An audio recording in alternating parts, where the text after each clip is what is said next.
Excellent job, Miss Susan. And I'm going to turn on your microphone. How was it hearing yourself do a worksheet? Well, that was a surprise.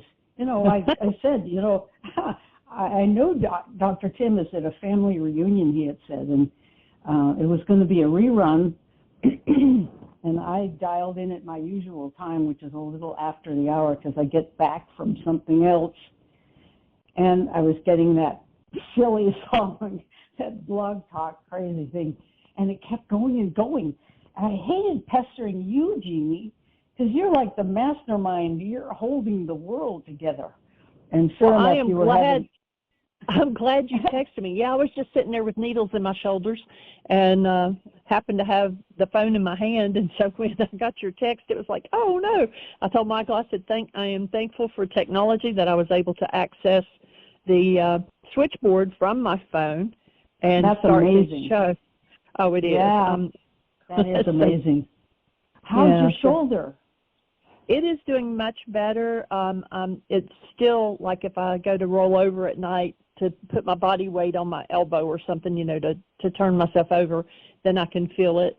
And but I'm down to just every 2 weeks having a treatment, and I usually go really well up until about day 11 or 12 or something like that, and then it starts. I can feel it. And so he said we'd stay on 2 weeks until I could go the full 2 weeks without having any impact, and then we'd move it out. So anyway, but thank you for jarring my memory. I do appreciate it. And Michael's with us. I'm going to say welcome, Michael. Oh, but after I did get it started and you heard yourself, what was that? It was weird.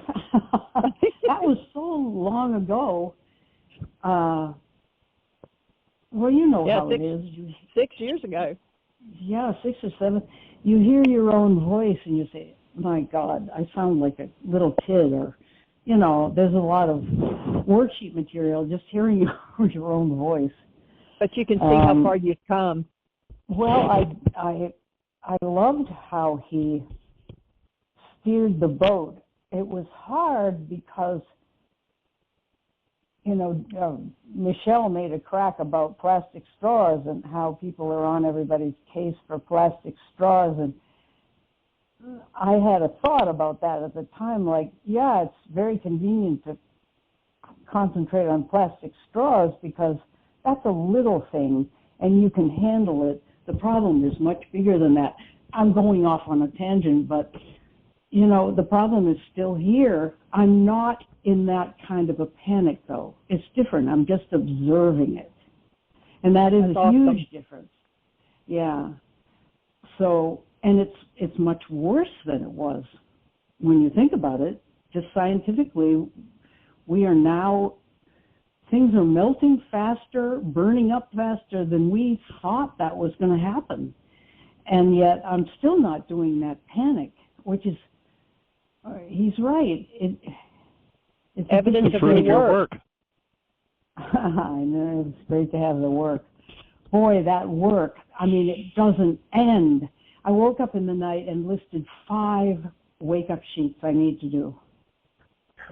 All things that are on my mind in a not very good way.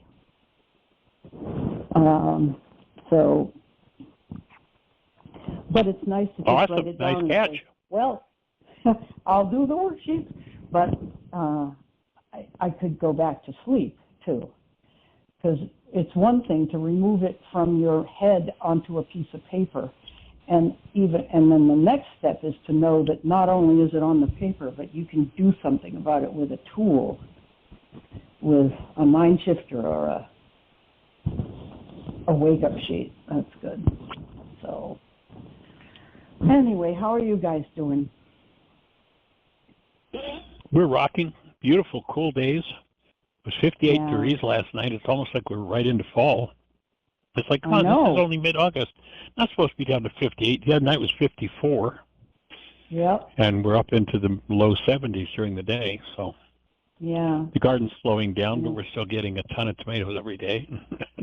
Wow. I think we got our last asparagus spear just the day before yesterday. So yeah. Good for peppers you. are going wild. What's going wild? Peppers? Peppers. Yeah. Yeah, we've got a couple different kinds of peppers going. So when we finish the show, we're going to do a tomato pepper egg and cheese. Oh, yum. For lunch. Oh, that sounds awfully good. So is there anything on your mind you'd like some support with today? Well, I asked Dr. Tim yesterday, and he had a good answer, but I'd love your take. And that is, I listed 5 people in my whole life that I would rather not spend any time with anymore for various reasons. And holding a space of love and allowing that they're God's creations and they deserve to live and breathe air on the planet and all that stuff. But I'm still, if I had to have an interaction, the latest one being Michael Bennett, he's still writing, he's still attacking, and I still have a visceral feeling as if I've been knifed in the belly when I first get his emails. And I have, to my best knowledge, I have blocked him, but somehow I got an email early this morning where he said he had went to a doctor or spoke to a nurse and told the nurse that he hates heights and he's claustrophobic, and she said, "You don't belong here." And he sent me that little piece of news as if to say, "You really blew it. You sent me here and I don't belong here." And he's just rubbing it in. And I'm not answering him. Yeah. There's also a delete. There's also a delete key if an email happens to get through. That you, if you know it's coming, you don't need to subject yourself to that. You can maintain Rockland for him. You can extend love toward him, but and if there's a visceral response, then he's giving you a gift, and there's your next worksheet. Well, that's true, and it's they're the same worksheet in a way with all of them. Basically, I'm told that I'm wrong / bad / less than, and I know that's not true, but I just go through the reaction.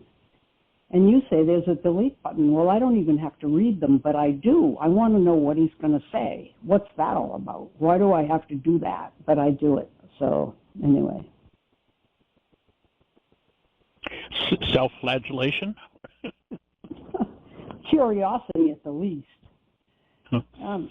Well, and hoping for, one of the things is that if we've got somebody that, we've drawn into our lives that can get that visceral response, it is a gift. And if we totally get rid of everybody that does that, then the visceral response is an energy in us that's going to set up a field that's going to draw somebody else in to play it out. So might as well, hang out on the edge of that, but keep doing the work. Yeah.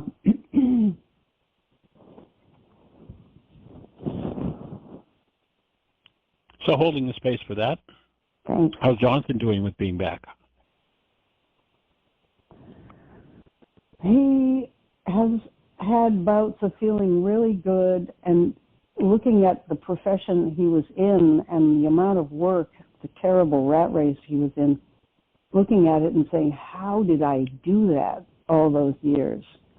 Up at 5, at work by 6 at the latest, bombarded with emergencies where sometimes he had to be in 3 places at once, running from building to building, stress, people being patched in even though they didn't have an appointment, it was an emergency, that sort of thing, getting home 7, 8 at night, eating a meal, falling in bed, getting interrupted during the night even when not on call, and when on call, spending half the night in the hospital. He says, how did I do that? But then today he says, but I haven't, even though he's doing expert witness law cases, doctors who are being sued, he's an expert witness. And he reads the cases and gives his judgment, and they pay him. And it's wonderful because he's got an income still, and he has some structure to his day. But he needs to do wake-up sheets on his self-worth because it was all connected with being a doctor.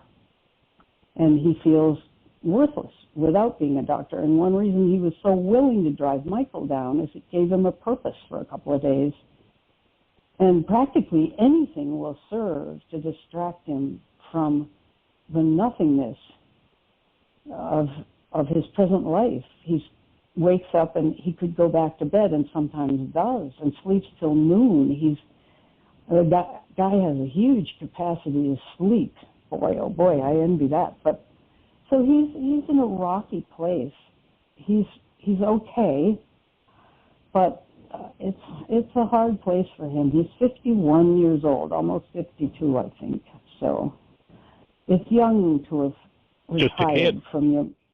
He's a kid, and he's just retired from his major profession. So he's just grappling with that, and I'm a witness because I live a block away, and we talk a lot. So thanks for asking. The stress load. There's a TV show we've been watching, doing a lot of breathing with, called The Intern, and oh boy, it all basically takes place inside of a hospital, emergency room, and just the insane situations and the demand on those folks if they're not in total control of their own goal mechanism. It's just got to be hell. I mean, it's the resident. Or the resident, pardon me. Yeah.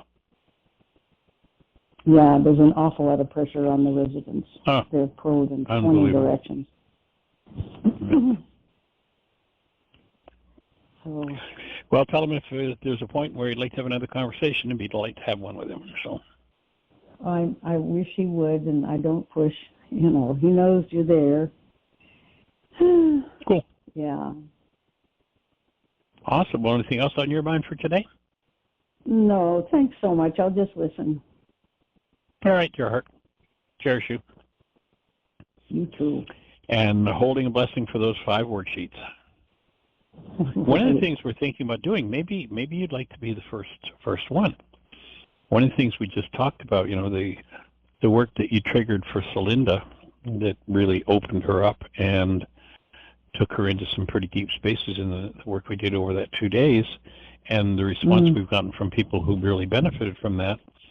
One of the things Jeannie and I were talking about was maybe we make Monday's worksheet day, that we do have a lineup and have somebody who's willing to do a live worksheet on the show every Monday, so that people can be tapped into the direct step-by-step worksheet process on a regular basis without going to the archives, but that it's live, that they can ask questions for. So maybe think about whether you want to be number 1 on next Monday.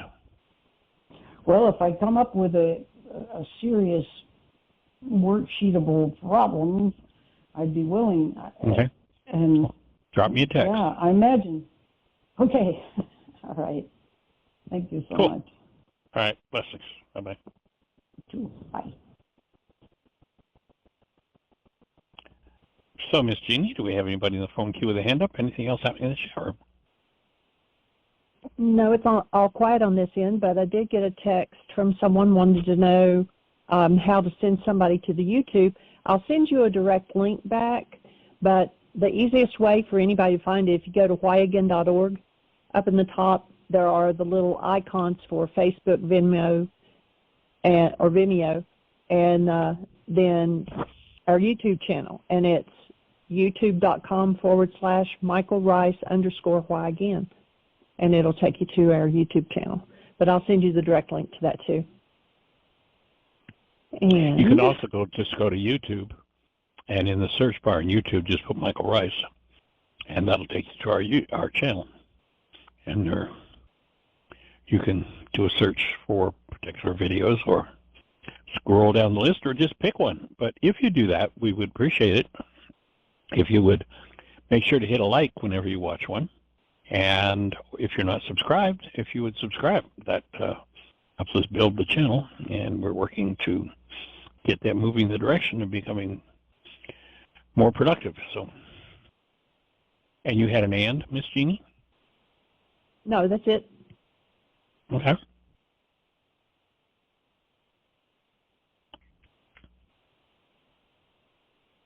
So we have 28 minutes on this hour. Somebody press 1 or write in the chat room. If you're on another station, it's calling number is 563-999-3581. And then you press 1, and that puts you into queue to talk to us. The little hand goes up on the switchboard, and I know that you're not just listening, that you want to talk. So we're now down to 27 minutes. Press 1.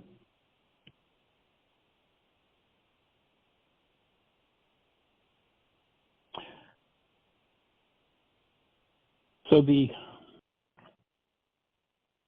process of forgiveness that we've been speaking of quite regularly for the last 14 years, getting ready to hit into 15 years now. There are at least 20 shows in the list where you can go back and listen to someone, as we did just the other day with Celinda. You can listen to us walking someone. I think probably, I don't know how many there are in that list now, probably 25 or more, where we've actually done a worksheet with someone live. And if you'd like to get on a list, I think we're going to start doing every Monday. So if you'd like to be on a list to be doing a live worksheet on a Monday upcoming, drop Jeannie a note, JEANIE at WHYagain.org, and we'll put you on that list. And, you know, it'll be a kind of a first come, first serve sort of thing. And there's so many aspects to understanding the function of the mind, understanding how these tools integrate with how the mind functions, and how we perceive systems, perceive situations through our minds. And when we do that, we substitute the constructs of our minds for the actuality of the moment.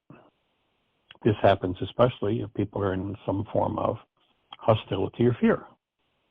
If you've ever had someone accuse you of saying something you never said, doing something you absolutely never did, you'll notice that every time that's ever happened, the person doing that, or if you've noticed you've done that yourself, there was always some form of hostility or fear happening.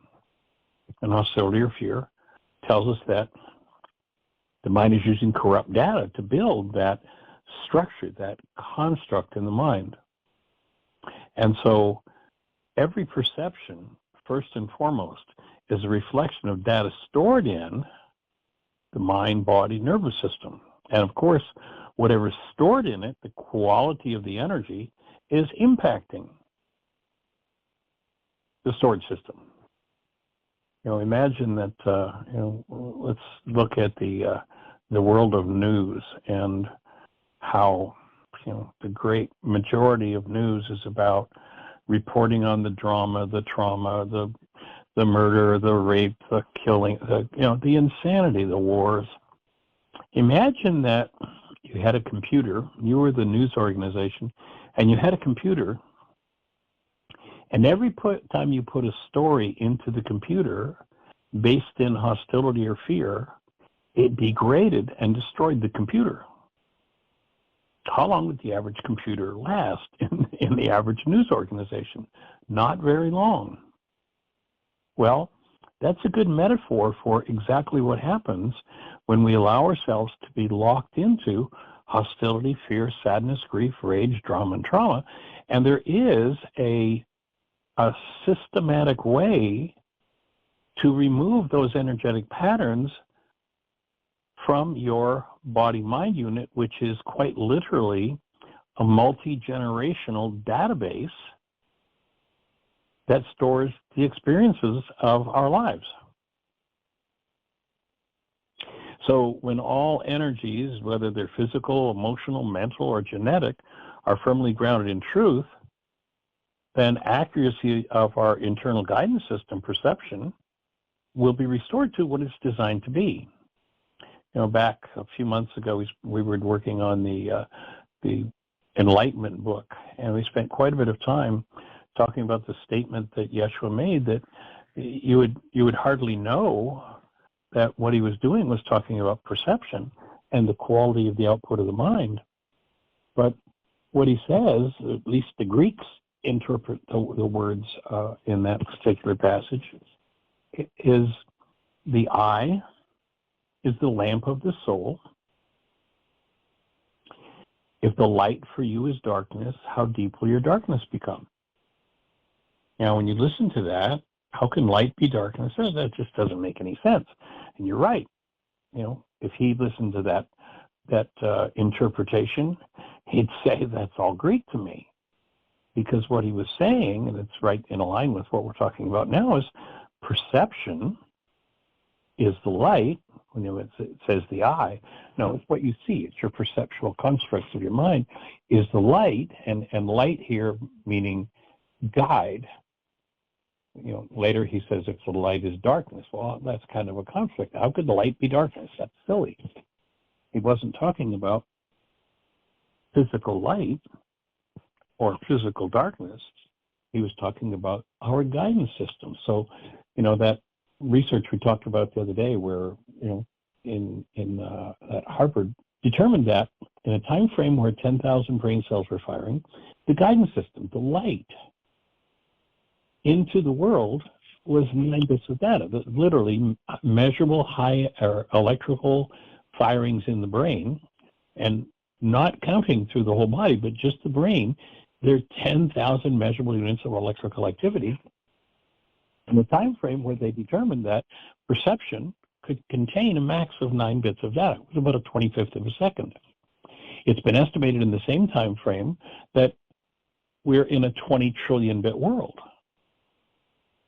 So when you listen to that statement, the eye, perception, is the light, the guide for your journey through the 20 trillion bit world. If the light for you is darkness, now again, of course, it's a totally illogical understanding of the phrase, because darkness can't be light. But when you realize he's saying with the guide, if the guide for you is darkness, and in Aramaic, darkness would be hostility or fear, then how deep will your darkness become? It's a perfectly brilliant statement. You gotta, you know, you keep your lights on, you keep your mind powered as it's designed to be powered by active present love. I mean, this simple sentence is one of the most brilliant pieces of psychology you'll ever find. If every child understood, oh, I've got a device that's going to show me how to get through this magnificently large world, and in order for it to work properly, I have to keep love active in it. How different would life be if we all understood that from day one? And that if we allowed hostility or fear to enter, you know, notice the person who accused you of, who actually swears they heard you say the words that you didn't say, or saw you do the behavior that you didn't do. In other words, they weren't in hallucination, they were in darkness. The mind was not connected to love, but what? When you were accused, what were they in? What state were they in? It was clearly, 100% of the time, hostility and fear. You never find somebody who's in total connected love misdiagnosing your words or actions.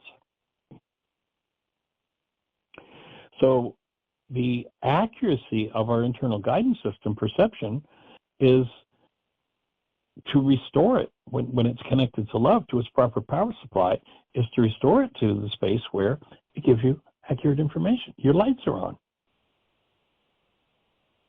And to achieve that, if you recognize that that's not the state of your mind at this moment, that hostility and fear-based perceptions are moving you, then you want to uproot that.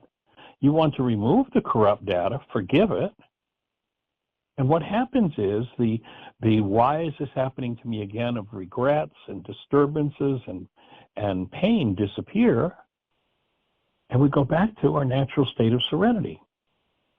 Susan, that's what I heard you speaking of when you spoke of, gee, I got this, and I was just able to kind of observe it. Rather than getting lost in the darkness of the past, you see some nails of refinements of work that you realize you're going to do.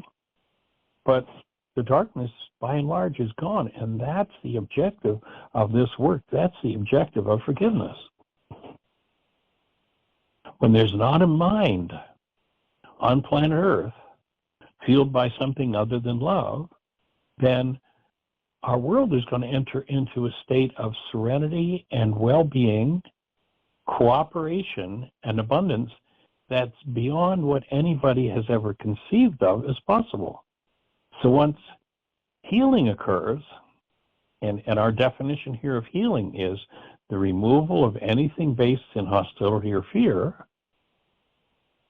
then everything falls into place. So let's take a look at one of the most profound impacts on the output of our minds, and that is our primary relationships. Since we were all once children, healthy or healed relationships with father and mothers are vital to well-being. And if you go back again, another genius piece of information in the scriptures, it's expressed as a law. And you'll notice it's a little different than the Greek idea where it's misunderstood. We're told we're supposed to love our neighbor as ourselves. We talked about that just the other day. But rather, we're supposed to hold to Rahma in order to have a sound mind. And it's not supposed to in order to please some God up there in the sky that's going to get you if you don't do it. It's in order to have a sound, functional mind. You maintain Rahma. And one of the keys to being able to do that is, and there's an instruction set, that instruction that said Rahma basically was for anybody that you think about. If your mind lands on someone, they are your neighbor, and the obligation is Rahma, but there are two particular people that your mind can land on, there is a higher standard for. And you'll remember they said, honor thy father and thy mother. And the more problematic your relationship was with either of those people in your life, your primary relationships, the more important it is for you to learn to honor them. Well, Michael, what does honor mean? Well, remember the general order was maintain Rahma for all neighbors and the Creator. Then will be the active presence of love. Your human life will be the energy that fuels your physiology, your mind, your emotions.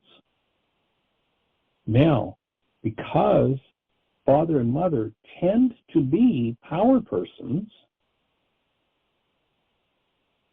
the standard is raised. And that is that when you maintain Rahma, you maintain the active presence of your human life, love, and then you act from love toward your parents. Now you're honoring your parents. Instead of acting from, if it was a traumatic, painful relationship, oh, they were this way or they were that way, you act from, you consciously, purposely connect yourself with love and deliver to them behavior. Whether they're living or dead doesn't matter. You deliver to them behavior that is based in your human life, your human intelligence, and based in love. And when you do that, by the act of passing, remember the line in the worksheet that says, I get the original, they get the carbon copy? If I bring active present love through my physiology into behavior toward my power person dynamics, if there are any, will begin to dissolve. That quote-unquote law was not about pleasing the Creator. That was about healing yourself. When you understand how the mind operates in that, it's an absolutely brilliant instruction. Have Rahma, first order of business for all neighbors. Anybody think about. Then, for those who potentially are your power persons, you bring that active present love into behavior. You'll notice with everybody, when Yeshua gave that instruction, have Rahma, it didn't say have Rahma and then go over to your neighbor. It just said, anybody that you think about is your neighbor. Maintain your human life, love, in the presence of any thoughts about your neighbors. And then the upgrade to the next level is, if there are those who were power persons, or those who, if it were father and mother, we could also add to that, or those that served as father and mother. Maybe somebody was orphaned. And so who was it that served as the power person or the parent? Maybe it was an institution. I've worked with people over the years that were stuck in their lives, were stuck into a care facility called an orphanage, and they have so many traumatic things to say. Then that first law would be honor that orphanage and the people who served as your parents. Act with love, make sure love is present, and you deliver that energy, you radiate, you extend that energy through your behavior to that organization or those people who served as parents. And who gets to heal? The person that has conscious, active, present love moving through their physiology is the one who gets to heal. And the whole objective of this work is to bring that healing.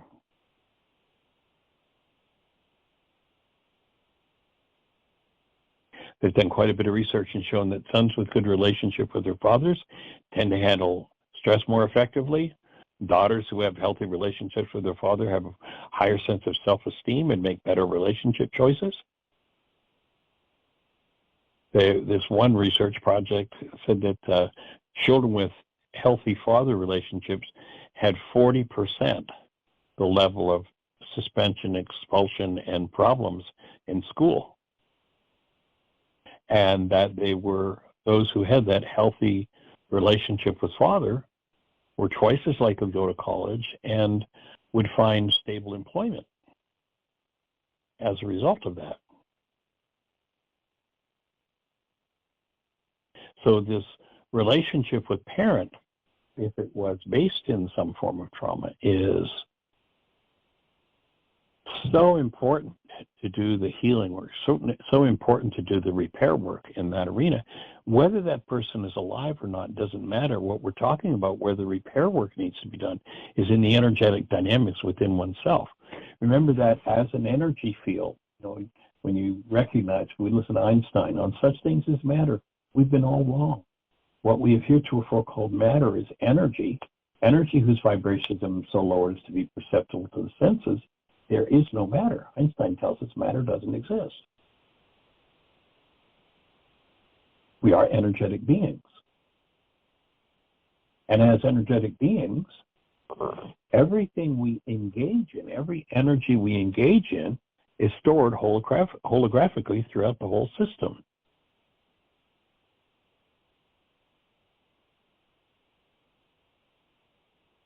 And so recognizing that these generational patterns, when they raise their ugly heads, if there's hostility or fear in them, and we've been trained to keep love conscious, active, and present, then that conscious, active, present love is a master solvent that begins and advances the dissolution of even the ability to perceive through hostility, fear, rage, guilt, grief, drama, and trauma.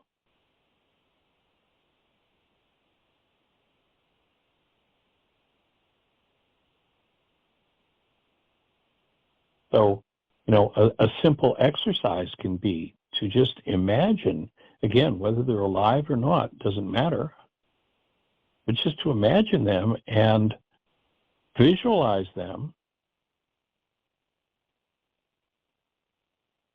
and with enthusiasm and sincerity, extend to both of them the wish for a sweet experience in their day.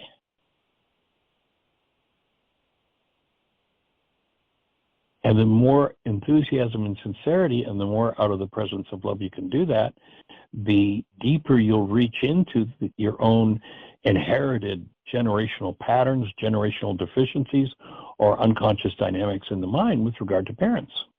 So as often as necessary, that can be a simple tool to use. And then more specifically, if specific issues come up regarding parents, that's the place to put mom or dad in the worksheet and start to process through specifically the mind energy acquired in those interactions with them. And most often, those energetic patterns will simply be reflections of past generations. And then, if your parents are still alive and you've done that exercise, then follow up with some sort of action based in love toward them. And it doesn't have to be some big deal. Just the action of sitting, doing a love exchange while writing a note to parents. And again, this parent could be alive or dead. The impact of the healing energy by, just sitting down and putting really, truly deep, awesome blessing wishes toward parents will show you anything in your mind that needs to be dealt with toward parents. And this action energetically will pass through and deliver healing to the underlying structures of your own mind, your own body, your own nervous system when you engage in that process.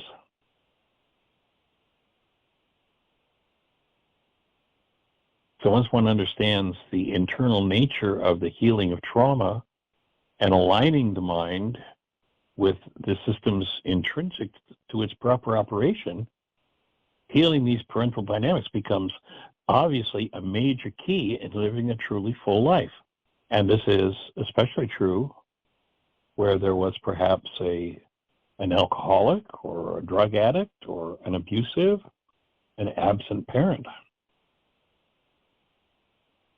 And it's a powerful way to reinvent oneself and be inoculated against both receiving and passing on generational pain and behavior. If you go to our YouTube channel, and I suspect with this conversation, Jeannie's probably already put a link in the notes, but so you could go to the notes and find it. But if you go to our YouTube channel, go to whyagain.org. In the upper right-hand corner, you'll see all the social media links. Hit the YouTube channel and search for Honor Thy Father and Thy Mother. And there's a whole video presentation that we've done on that particular topic. And I love what Jonas Salk, who invented the Salk vaccine, said. This may be one of the most important things he's ever said. And he says the most important thing you can be is a good ancestor. To live your life as a good ancestor, knowing that the way that you live your life will influence every generation in your future. You can't live in anger, fear, and upset around parents and lead a sane life. So this practice that we're suggesting opens a space and enhancing the process of that inner healing. And I see we're at about the 5-minute mark. So Miss Jeannie, I'm just going to ask if we got anybody in the phone queue with a hand up and see if we've cleared up any questions. We do have time for a question or two, perhaps. So if you're out there in listener land and you're listening on one of those stations where we can't see you, our call-in number is 563-999-3581. If you call in, and you'll be listening to the show directly, and then if you push 1, that'll raise a hand in the control panel, and we'll be having a conversation. Do we have anything up for anybody today? No, and we're actually down to 3 minutes. So 3 minutes. Time flies when you're having fun. The other thing that I would suggest that you might want to do, if this is a new conversation for you, is there is a 3-hour, I think it's 3-hour and 22-minute video, the latest version of Why Is This Happening to Me Again that I've done. And up until we did that workshop about 2 years ago now, that was always a paid video that you bought from our catalog. And of course, if you want to support us and you want to have that video in your possession, you can still do that. You can do the physical media, either audio or video, or the book on CD. And or we have a streaming link to that. So you can buy it, or the latest Why workshop is free on YouTube. So you can go to the YouTube channel once again. If you're ready to resolve conflicts in your relationships, if you're ready to dig in and do some of the real work and gain an in-depth understanding of that first century Aramaic forgiveness process, that's where you'll find it. And the name of the workshop is Why Is This Happening to Me Again? And of course, the book is available on our website. It's free. If you just go to whyagain.org/book, you'll find that book in 9 different languages. You can download it free. And you'll be tapping into the most profound technology of the mind, the most profound technology of healing ever seen on planet Earth with that. And of course, I'm not claiming that as my own, because it's not. It comes straight from the first century Aramaic words of Yeshua. And understanding in the original language that this was a physician teaching people how to heal themselves, not a theologian working miraculous things that were out of order with the harmony of the universe. And so we invite you to take that and put it to work in your life. And then, of course, if we can be of any support, that's the reason we're here. And 5 days a week, we're here to answer questions, offer support, and see you moving through each and every layer of any form of hostility or fear that you hold, and being freed of it. So thank you for joining us. Thank you for being here, and we hold the space for you to have the best year yet of your eternal life. It's an awesome gift to give the world.